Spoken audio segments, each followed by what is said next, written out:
Hello everybody, my name is Fortifier and welcome to episode 3 of the Retro Masterclass. Today we're going to be talking about region locks, a very annoying thing that exists but is necessary to exist, and we'll talk about that in a little bit. Over the course of this little introduction tutorial series that I've done for retro collecting, we've talked about the who, what, when, where, and why, which was episode 1, and then the generations of gaming, so I saw that it was fitting to include the last major hurdle, if you will, with retro collecting, which is ultimately region locks. But let's go ahead and talk about a practical, example of that. Marvel vs. Capcom 2 is one of my favorite arcade games. It's one of the best fighting games ever created, in my opinion. However, if I wanted to play it at home, I need to either use an emulator or own a physical copy of it. The game was released on Dreamcast, but guess what? In America, it's expensive as shit. You want to guess where it's not expensive as shit? Nippon Land. So you go to pop it inside of your Dreamcast, and lo and behold, it won't play. Why? Because God hates you. No, I'm just kidding, that's not it. It doesn't play because of region locks, and of course you get frustrated. Eagles start flying in the night sky. World War III starts looming on the horizon. You can feel the anger from your toes all the way to the top of your little fancy hat, right? That was me. That's just the way it is sometimes. So let's go ahead and talk about why this exists. I like to break it down into 3 reasons: the rational reason, the practical reason, and the literal reason, in Fortifier's opinion, which is a total and valid expert opinion. So let's go ahead and take a look at the practical reason, right? So for me, regional limitations exist because of market limitations. There's really 2 things that come into play when you're talking about region blocking anything, and that is cultural awareness and marketability, right? So in Japan, there are a fuck ton of games that never came across the pond to America. Why? Because a lot of them are Japanese centric, right? The Japanese culture is so rich in history, and their mannerisms are even incorporated in how they talk. And in America, literally, the only thing that we've contributed to culture is oppression, racism, jazz, and McDonald's, in that exact order. So it makes sense that they would limit, what games are coming from Japan over here. A lot of times also, it's because Japanese developers work really, really fast. Final Fantasy is a perfect example of this. Final Fantasy 1 came out here and in Japan. Final Fantasy 2 and 3 came out in Japan, and by the time Final Fantasy 4 was out, we were just now ready to port Final Fantasy 2 to the NES, and by that time, Super Nintendo had come out. Another interesting thing is the Yakuza series, which recently has totally taken off. From what I understand, the Yakuza series was kind of just a Saints Row clone, Grand Theft Auto clone back in the day, but nowadays, people are losing their minds over it, and that's great because that brings the potential for so many Japanese-centric games to finally come over to America. Who knows, maybe we'll see Dragon's Dogma Online and all the other shit Capcom's been doing that they've been holding on to. I don't know, that's just my opinion for what it's worth. The second reason for region locking that I refer to as the rational reason ultimately boils down to TV resolution and processing ability. I don't know the proper term for it, but all you need to know is that in the 90s you had 2 graphical standards, NTSC, and you had PAL. NTSC is the National Television System Committee, and PAL, I believe, is phase alternating line, and essentially it has to do with refresh rates, or hertz if you will, but I don't really know anything about this. The only hertz I know of is the car rental place. So if you want to know anything about that, I would suggest going to My Life in Gaming. They've educated me. I consider them kind of mentors indirectly for everything that I do here and everything I collect and how I present my stream. They are subject matter experts beyond and beyond what I'm capable of explaining for video signals and many, many other things. So definitely go check them out if you want to learn about RGB, which is the greatest graphical standard, and how to deal with NTSC and PAL conversions, because you're going to run into that if you collect. Now, NTSC has a bunch of derivatives, right? You have NTSC-U, which services most of North America, NTSC-J, which is Japan, K, which is Korea, and C, which is China.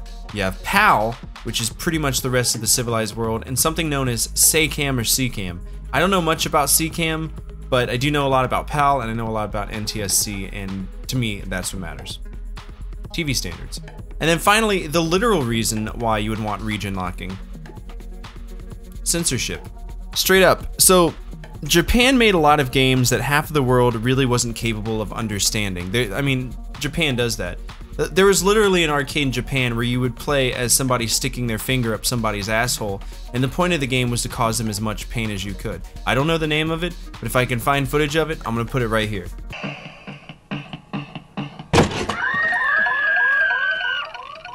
That's some next level Japanese shit right there. And if there's anything I've learned about America in the 90s is that they are offended by tits, alcohol, and Jesus.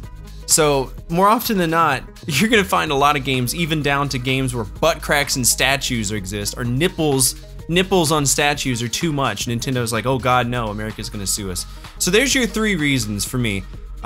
Region locking exists because of cultural awareness, marketing, television standards, and America not liking Jesus.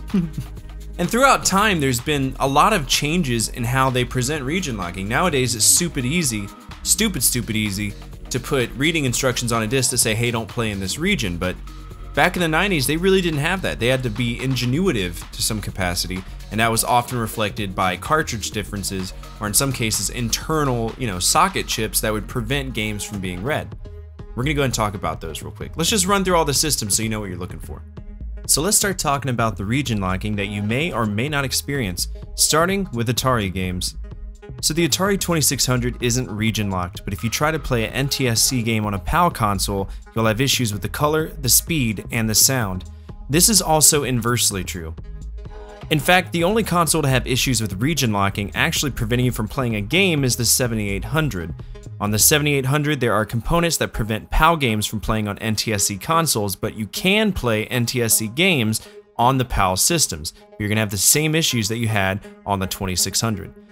The other Atari systems, the 5200, the Lynx, and the Jaguar, are all 100% definitely region-free, but I don't suggest playing them because they suck. Nintendo is where we start to experience a very significant effort to region lock titles. The NES and the Famicom were both heavily regionally exclusive, and it was done in a variety of ways. The first method they used were distinctive differences in the cartridges. This is an NES cart. It's long, blocky, and in reality the game's real estate is only this lower quarter right here. Alternatively, this is a Famicom cart, which the majority of the cart is proportionate to the circuit board inside. They have different pins, and as such are not playable without the help of a converter, which you can get for about $10 to $20. But even if you have a converter, you will run into the infamous 10 NES chip. This guy right here is the reason behind a lot of blinking NESs. Essentially, this component is like a checksum that bounces the region against the cartridge. If there is any mismatch, then the game won't work. But as time goes on, the checksum also affects correct regions and can lead to games freezing. So, I cut mine. Well, not fully cut it out, just this pin right here. Don't ask how I did it, you didn't hear from me. But in reality, the 10 NES was important in Nintendo protecting their assets and preventing bootlegs as well. Most unlicensed titles are nixed by the 10 NES, but I don't have that problem anymore. Fun fact, the Model 101 NES, commonly referred to as the top loader, doesn't have a 10 NES chip, so you can play PAL and unlicensed games to your heart content. But you still have to use a converter for the Famicom titles, and not all of them are guaranteed to work. In keeping with the dual methods of region locking, the SNES was the same way. This is a Super Famicom cart, and this is a SNES cart. They are distinctively different, albeit about the same size. Outside the proprietary differences, there was also the CIC, which plays a lot like the 10 NES, but this is like the Super Nintendo version. Don't worry, you can get a Game Genie and you can totally bypass these restrictions. The Nintendo 64 shared the same issues with the cartridge differences, but ironically, you can change out the carts or do some modification to make the Japanese and American consoles play each other's games. But the lockout chip does not allow for PAL games to be played on any other system. Sorry, European friends. After that, we hopped onto the CD-based medium for Nintendo, and with that comes the need for BIOS modifications or action replay loopholes. The GameCube, Wii, and the Wii U are all region locked, but the Switch wasn't region locked at all. Now you can even buy international games on the eShop. Game Boys of all variety are region free, but the DS series are region locked. When it comes to Sony, it's pretty self-explanatory. It was always a CD-based medium, so the first 2 iterations were region locked, but you can get by this with a mod chip or a special boot disc. PS3, PS Vita, PS4, and PS5 are not region locked, but you need to create a PSN account on another console if you want to have access to the Japanese side of things, like the store. Sega was also another unique entry in the market for region locking. The SG-1000, the earliest iteration of what would become the Sega Master System, was not region locked, but it was also only released for the Australian and Japanese markets. The SC-3000, SF-7000 also were not region locked, but the Sega Master System we know and love today, known as the Mark III, was region locked because the cartridge connectors were different. This is included in the BIOS, so good luck bypassing it. The Genesis and Mega Drive have a region lock due to the cartridge properties. I currently don't own any Japanese Mega Drive games, but they're a little bit different than the American titles. I think this picture does it justice. Japanese shells are clearly smaller in length, while American and US titles are a little bit longer. The Sega CD was region locked, but the Game Gear wasn't. In fact, on the Game Gear, what's cool is that if you put a game such as Puyo Puyo inside of it, the title will be Puyo Puyo on Japanese Game Gears, but Puzzlow Kids on the American Game Gears. Totally cool.